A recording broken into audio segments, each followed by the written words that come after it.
നമുക്ക് നല്ലത് മാത്രം കേട്ട് ജീവിക്കാൻ പറ്റില്ല. പക്ഷേ I will tell you very frankly 90% നല്ലതായിരുന്നു. ഒരു 10%, 1%, 2% ഉണ്ടാവുമല്ലോ നെഗറ്റീവ്. ചലത്താ ഹൈ, നോ പ്രോബ്ലം. അതുപോലെ തന്നെ ചേട്ടനെ പണ്ട് മുതലേ നമ്മൾ ശ്രദ്ധിക്കുന്ന ചേട്ടൻ കുറേ ലാംഗ്വേജസ് കൈകാര്യം ചെയ്യുന്ന കേട്ടിട്ടുണ്ട്. ഏതൊക്കെ ലാംഗ്വേജസ് ആണ്?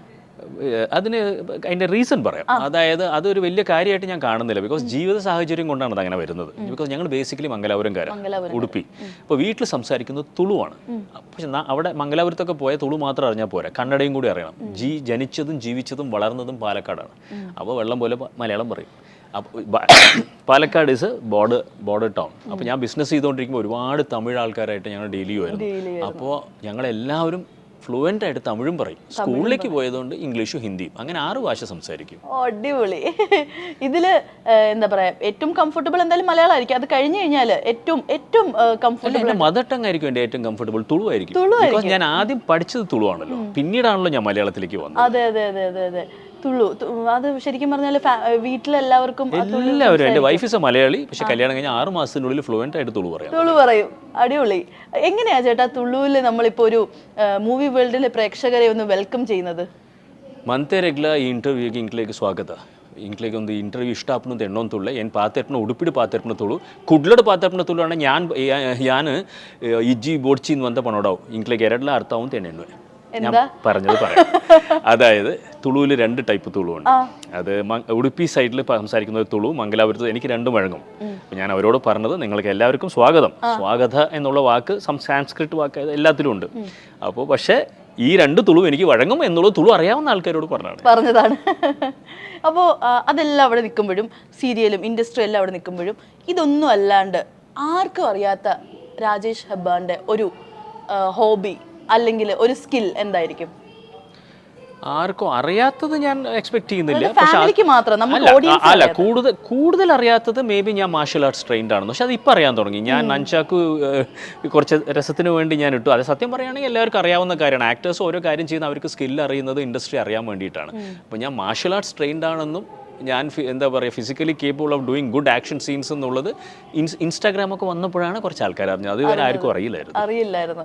അപ്പം ചെറുപ്പം മുതലേ എല്ലാം ട്രെയിൻ ചെയ്ത്? അതെ, സ്കൂളിൽ ഇരിക്കുമ്പോൾ തന്നെ ഷൊറിൻഡ്രിയോ സ്റ്റൈലിൽ ട്രെയിൻ ചെയ്തിരുന്നു. പിന്നീട് ഞാൻ ഇൻഡസ്ട്രിക്ക് വന്നതിന് ശേഷം ഒരു ഷോട്ടോക്കാൻ സ്റ്റൈലിലും കൂടി ഇൻറ്റൻസീവ് ട്രെയിനിങ് ചെയ്തിട്ടുണ്ടായിരുന്നു. പക്ഷേ ഇതൊക്കെ പഠിച്ചത് എൻ്റെ ഈ ഒരു തൊഴിലിന് ഒരു എന്താ പറയുക മുതൽക്കൂട്ടായി മാറും എന്നുള്ള വിശ്വാസത്തിലാണ്.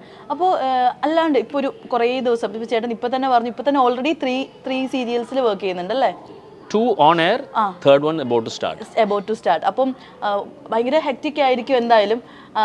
അപ്പോൾ അതെല്ലാം കഴിഞ്ഞിട്ട് ഇടയ്ക്കൊരു ഫ്രീ ടൈം കിട്ടുമല്ലോ.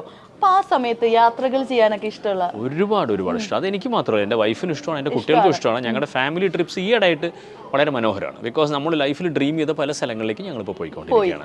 അപ്പോൾ റീസെൻ്റായിട്ട് ഞങ്ങളുടെ ഫുൾ ഫാമിലി അല്ല, ഞങ്ങളൊരു 10 ഫാമിലീസും കൂടി വിയറ്റ്നാം പോയി. അതിന് ഞങ്ങളുടെ ഫാമിലി മാത്രമായിട്ട് ഇന്തോനേഷ്യയിൽ പോയിരുന്നു. അതിന് വളരെ മുമ്പ് എൻ്റെ അനിയത്തി US-ലാണ്. അപ്പോൾ ഞങ്ങളുടെ ഒരു ഫാമിലി ട്രിപ്പ് പ്ലാൻ ചെയ്തിട്ട്, ഇതൊക്കെ കുറേ പ്ലാൻ ചെയ്താലും നടക്കും, നിങ്ങൾക്ക് എല്ലാവർക്കും അറിയാമല്ലോ. അപ്പോൾ നമ്മൾ മാറ്റിയെടുത്ത് വെച്ച് കുറേ അവരെത്തുമ്പോൾ ഇനി പോവാ എന്ന് വിചാരിക്കുമ്പോൾ പോകുന്നുണ്ട്. എങ്ങനെയാ ഒരുപാട് പ്ലാൻ ചെയ്ത് പെട്ടെന്ന് നടക്കുന്ന കൂടുതലാണോ അതോ പെട്ടെന്നുള്ള പ്ലാനിങ്സ് ആണോ കൂടുതൽ വർക്ക്ഔട്ട്? ചില കാര്യങ്ങളിൽ പ്ലാൻ ചെയ്യാറുണ്ട്, പക്ഷെ കൂടുതൽ കാര്യങ്ങളും പ്ലാൻ ചെയ്ത പോലെയല്ല പെട്ടെന്ന് നടക്കാറുള്ളത്.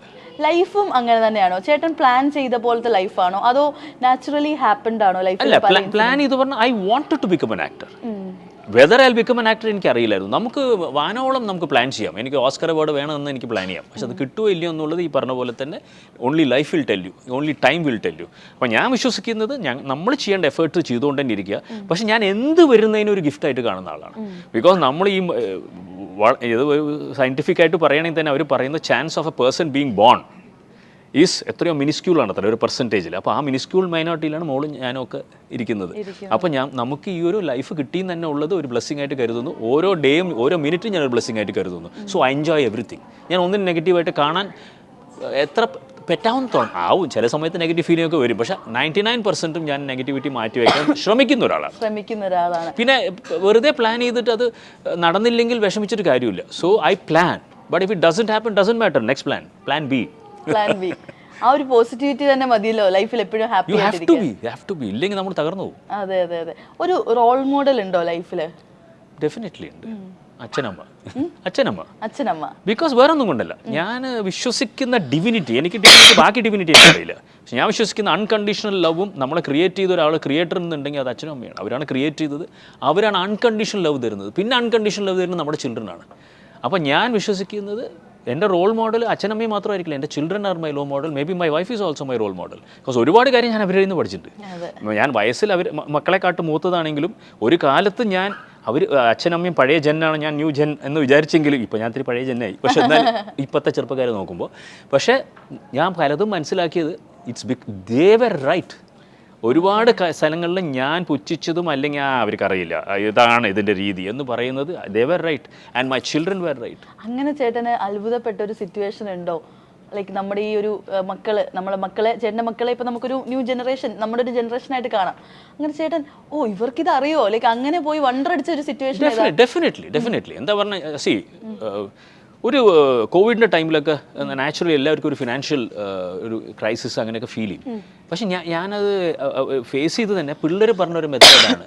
ഇൻ ദ സെൻസ് അവർ ഡിസിപ്ലിൻഡ് എങ്ങനെ ആവണം, നമ്മളെങ്ങനെ ആയിരിക്കണം എന്നുള്ളത് അവരാണ് എനിക്ക് കുറേയും കൂടി കാണിച്ചു തന്നത്. Don't take on liabilities but enjoy life, at the same time be very careful. അതിനെ പറ്റി ഡീറ്റെയിൽഡ് ആയിട്ട് പറഞ്ഞാൽ പ്രഷർക്ക് ബോറാവും. പക്ഷേ yes, I was very surprised. അതേപോലെ തന്നെ ഈവൺ നമ്മുടെ ആർട്ടിൻ്റെ കാര്യത്തിൽ, ജീവിതത്തിൻ്റെ കാര്യത്തിൽ, ധൈര്യത്തിൻ്റെ കാര്യത്തിൽ ഞാനൊക്കെ വിചാരിച്ച് നമ്മൾ ഭയങ്കര തൻ്റെയുള്ള ആൾക്കാരെന്നാണ്. അപ്പോൾ എൻ്റെ അച്ഛനമ്മയും ചില സമയത്ത് കാണിച്ചിട്ടുള്ള തൻ്റെയിടം കാണുമ്പോൾ ഇതാണ് റിയൽ ബ്രേവറി, നമ്മൾ കാണിക്കുന്ന ഒന്നുമല്ല ഊച്ചാളിത്തരമാണെന്ന് തോന്നിപ്പോയിട്ടുണ്ട്.